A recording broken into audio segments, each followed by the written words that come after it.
예, 전남 나주화순 출신 신정훈 의원입니다. 총리님, 예, 그 젊은 시절 수사는 해보시지 않았지만 수감 생활을 통해서 많은 사건의 유형을 보셨을 텐데요. 혹시 우리 폭력 사범, 폭력 사건의 범인은 폭력을 행사한 사람이죠. 예, 뭐 그렇습니다. 아주 단순합니다. 경제 사범의 경제 사건의 주범은 돈을 주고받은 사람이라는 거 잘 알고 계시죠? 보통은 그렇다고 봐야죠. 예. 예. 근데 답변이 서서히 나오는 이유를 저는 잘 압니다. 대개 경제 사건의 경우는 경제 사범의 경우는 그런 제도를 만드는 뒷받침하는 정황을 만드는 사람들이 있습니다. 공영개발을 반대했던 그리고 지금도 초과이익 환수제법 안 등을 반대하는 사람들, 이런 사람들이 대개 범인과 한통속이죠. 그렇게 생각하시지 않으세요? 의원님 지금 워낙 현안 자체가 모든 국민들이 어떻게 짐작할 만한 그런 상황을 바로 대입을 할 수가 있기 때문에 이 문제에 대해서는 제가 답변을 하기가 곤란합니다만, 예. 되게 많이 봐오셨잖아요. 아니, 이제 보편적으로는 그렇지만, 예, 지금 네. 상황 자체 돈을 주고받은 사람과 그런 정황과 여건과 제도를 만든 사람, 이를테면 대장동에 있어서 민간개발과 공영개발을 대립할 때 공영개발을 한사코 말려대고 민간개발을 조장한 사람들, 그런 사람들을 통해서 이익을 극대화했던 세력들, 그런 사람들이 이 사건의 범인이라는 것은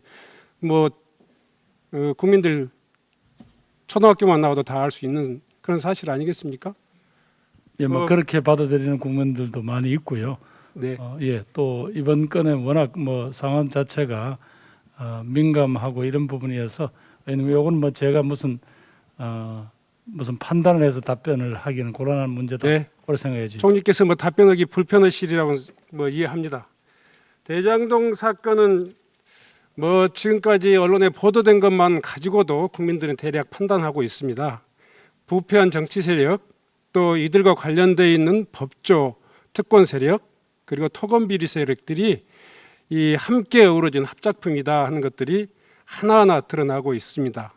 그럼에도 불구하고요, 여전히 이런 억지 주장이 오늘 이곳 그런 이 예결위 장소에서 계속되고 있는 것은 대장동 사건에 대한 관련 수사가 속도가 대단히 지금 국민들 보기에 미흡하다 이렇게 느껴지고 있습니다.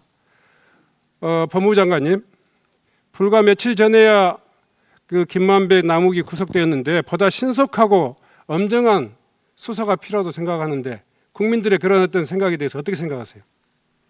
네, 일단 유동규, 김만배, 남욱과 같은 이 사건 설계 사업 시작할 때의 특혜 부분에 대한 이런 구속영장이 다 발부됨으로써 한 획을 일단 걷다고 생각을 하고요. 다른 한 축으로서 로비 부분이 남아 있는데요.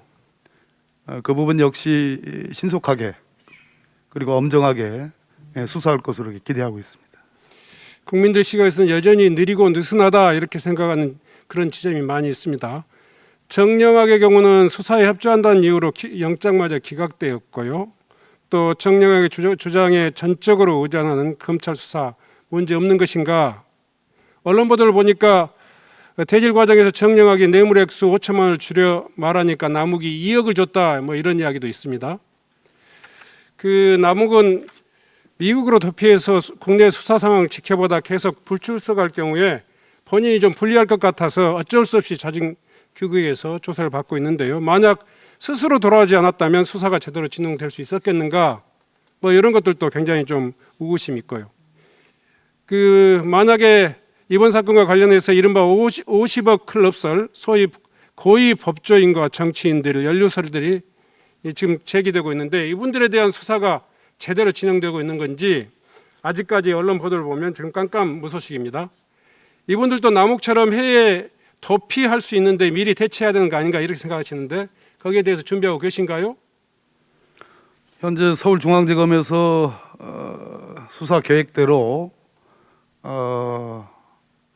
수사가 진행된다고 이렇게 평가를 하고 있습니다. 지금 신정은 의원님 걱정하시는 그런 부분, 특히 이제 뭐 50억 클럽설과 관련된 로비 부분에 대해서도 수사하는 중앙지검에서 철저한 수사를 하겠다는 그런 의지가 있는 것으로 그렇게 평가하고 있으니까요.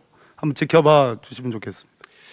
지켜보고 있는 국민들은 이제 여전히 답답합니다. 대장동 사건의 본질을 밝히려면 누가 자금을 조달했는지 누가 수익을 가져갔는지를 밝히는 것이 핵심이라고 생각합니다. 그러니까 국민들이 일반적으로 이야기하는 돈 받은 사람이 범인이다 하는 그런 원칙을 준수해서 이 사건을 수사하면 되는데요. 이번 사건에서 화천대유를 구성하는 투자자들, 천화동인 1호 내지 6호의 실제 주인이 누구고 수익금이 최종적으로 누구에게 귀속되고 있는가 확인하는 것이 핵심이라고 생각합니다. 수사가 시작된 지 한 달이 넘었는데 자금 내용을 제대로 추적해서 밝히지도 못하고 있는 건 현실인데요. 제대로 안 하는 건지 못하는 건지 국민들이 답답해하고 있습니다. 그 이유 중에서는 표면적으로 드러나는 주인과 이면의 실제 주인이 다르기 때문인가 아닌가 이런 이야기도 나돌고 있는데요. 이 부분에 대해서 실체 규명이 늦어지고 있는 이유 간단히 이야기 좀 해주세요. 의원님 말씀하신 것처럼 역시 자금 추적이라는 부분은 상당히 기술적이고 어려운 부분은 맞습니다. 그러나 지금 돈의 흐름이 최종적으로 어떻게 꽂혀서 실제 가장 많은 혜택과 이익을 본 사람 혹은 단체가 누군지 이 부분을 규명하는데 저는 우리 검찰이 총력을 기울일 것으로 그렇게 생각하고 있습니다. 너무 걱정하지 마시고 한번 좀 지켜봐 주시죠. 50억 클럽 간에서 원래 대여섯 명 된다는 말이 있었습니다만은 광상도 의원과 아들의 사례도 있습니다. 언론인 모 씨도 거론되고 있고요. 실체가 분명해 보이는데 이를테면 각성도 전 의원의 아들이 받았단 말이에요. 근데 국민들은 그것을 아들이 받은 게 아니라 아버지의 권력이 받은 거다 이렇게 당연히 생각하고 있는 건데 여전히 조사도 지금 진행되고 있지 않아요. 이런 부분에 대해서 좀 더 철저하고 적극적으로 좀 이 조사할 수 있도록 그렇게 해야 된다는 데 대해서 장관님 동의하시죠? 네, 50억이 굉장히 큰 돈이고 또 여러 정황들이 의심스러운 상황이 많이 있기 때문에 그 부분 충분히 수사하고 있다 이렇게 생각하고 있습니다.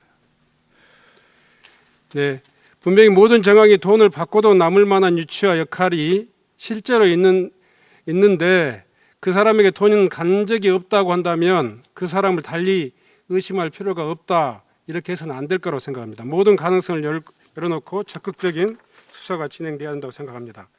공수처가 고발 의혹 사건 등을 수사하고 있는데 수사 능력이 부족해서 부족한 거 아니냐는 지적이 많습니다. 수사 인력 구성에도 어려움이 있고요.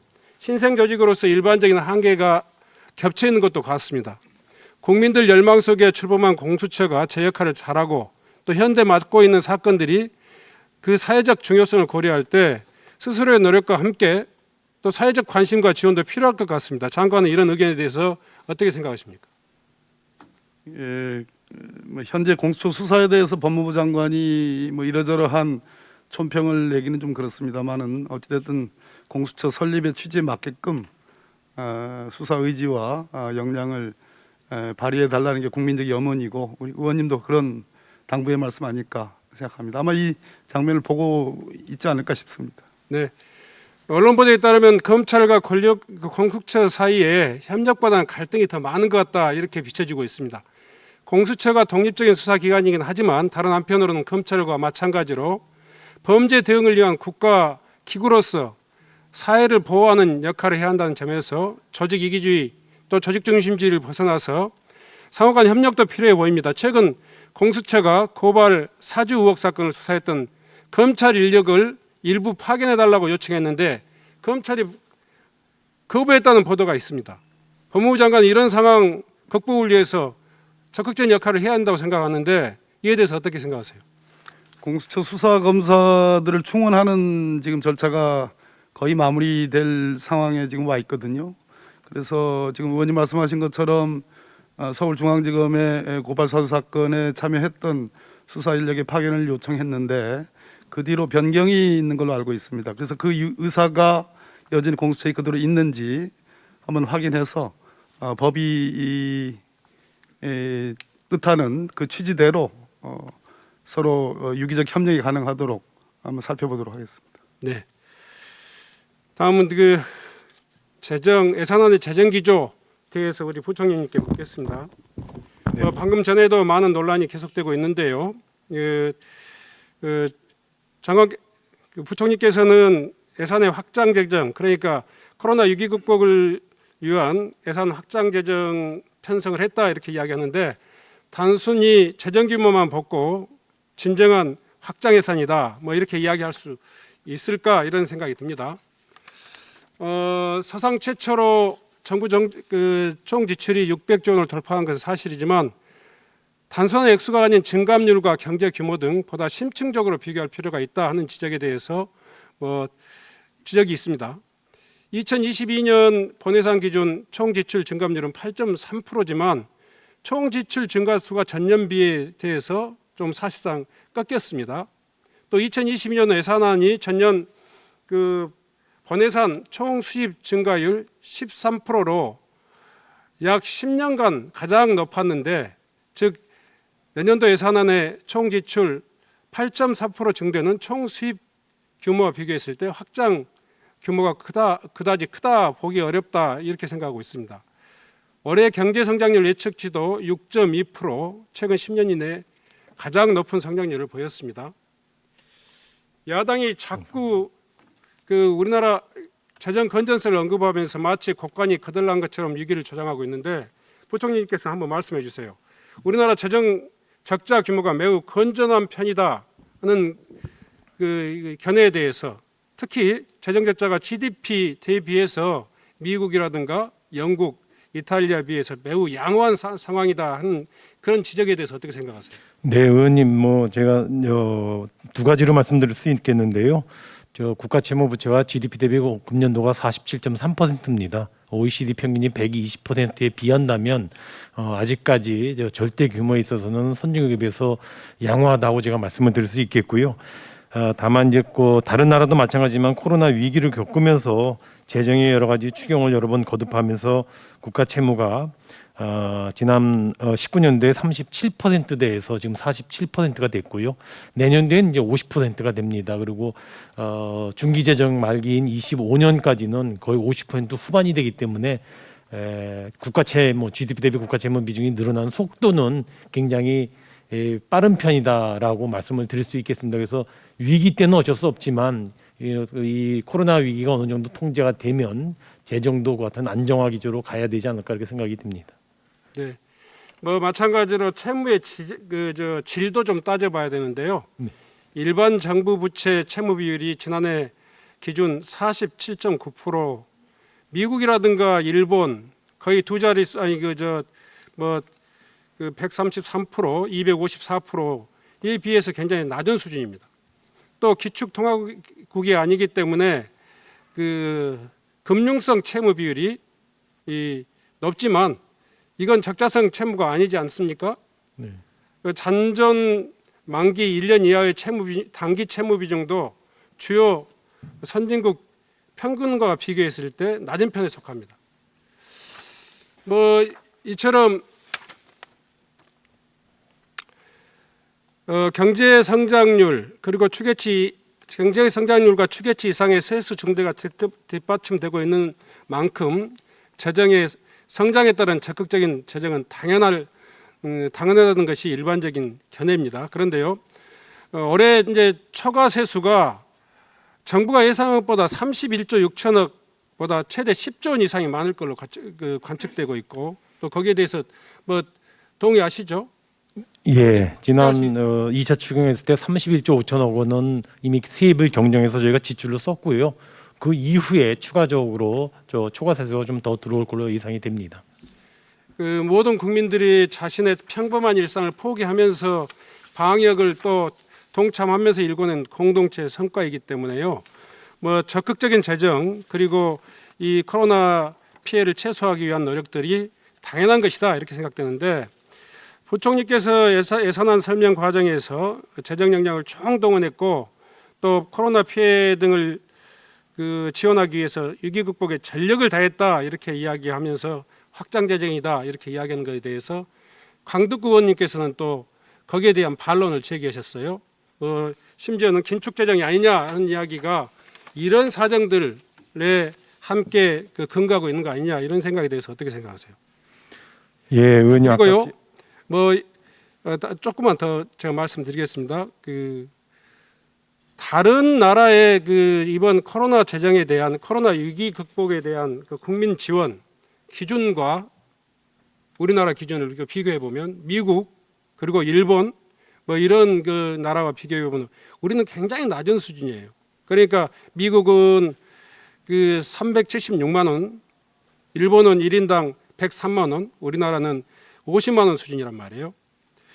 그렇기 때문에 손실 보상 대상이 아닌 사각지대 소상공인에 대한 지원 그리고 전국민 재난 지원 이런 것 등 재정에 좀 더 적극적인 편성을 통해서 국민들을 지원하고 코로나 극복을 위해서 노력하는 것이 정부의 정당한 의무다 이런 의견이 있는데 여기에 대해서 부총리 말씀 좀 해주셨습니다. 예, 의원님 아마 아시는 것처럼 정부도 코로나 위기를 겪으면서 소상공인 등 어려운 분들을 위해서 사실 추경도 6번 정도 편성을 했고요.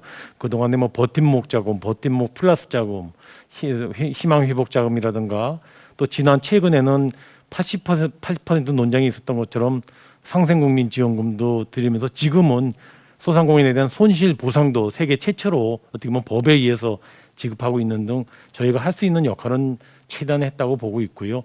다만 의원님 말씀하신 것처럼 다른 나라하고 비해도 좀 너무 적은 거 아니냐지만은 사실 작년도에 보시면은 다른 선진국들 프랑스나 영국 같은 데는 마이너스 7, 8% 성장을 했습니다. 그러니까 그만큼 충격이 컸고요. 저희한테는 또 마이너스 1%가 안 되게끔 또 상대적으로 충격이 적어서 그 수평적으로 똑같이 비교해서 같은 수준을 줘야 되는가 아니냐 하는 지적이 저희로서는 조금 그렇게 판단하기는 좀 어려울 것 같습니다. 제가 소상공인 지원 관련해서는 네네. 경제 분야 질문에서 다시 또 네. 추가 질문하겠습니다. 네네네.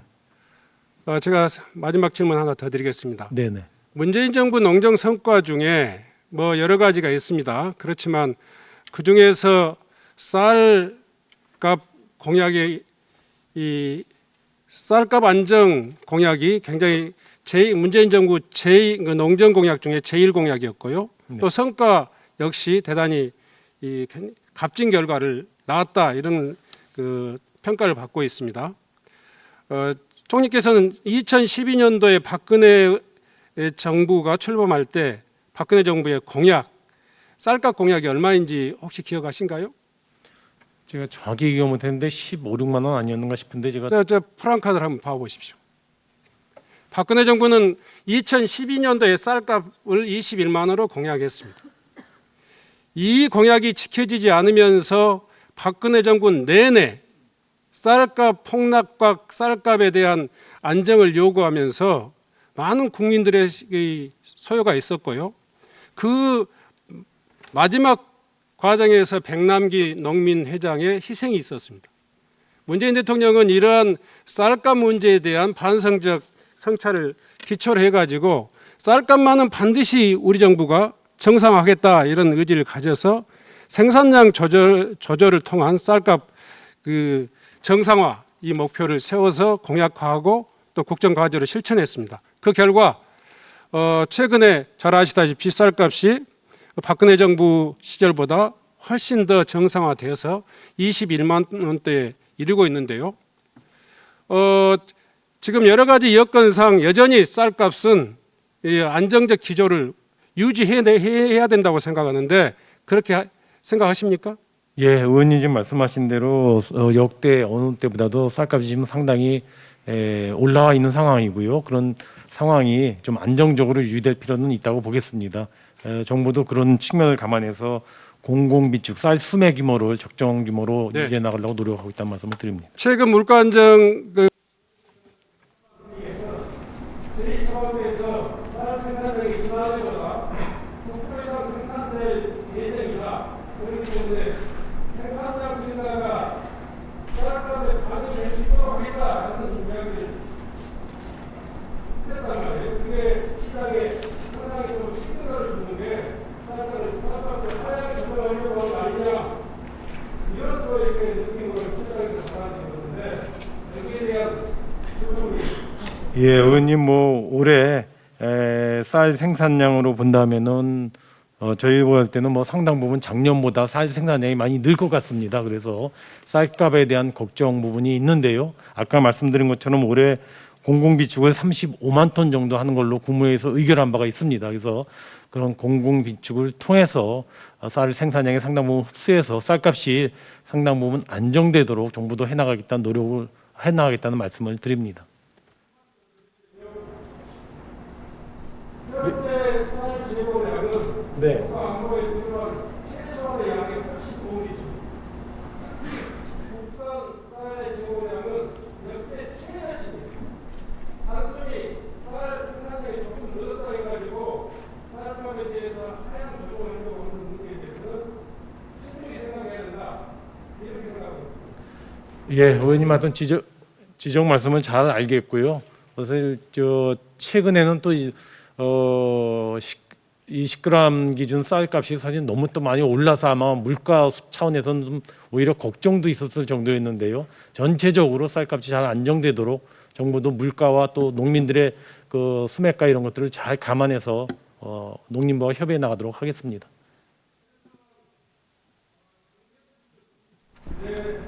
쌀값이 이익이 될 수 있도록 우리가 반대를 돕겠다. 네, 신정훈 의원님 수고하셨습니다. 다음 부산 기장 출신 국민의힘 정동만 의원님 질의하시겠습니다.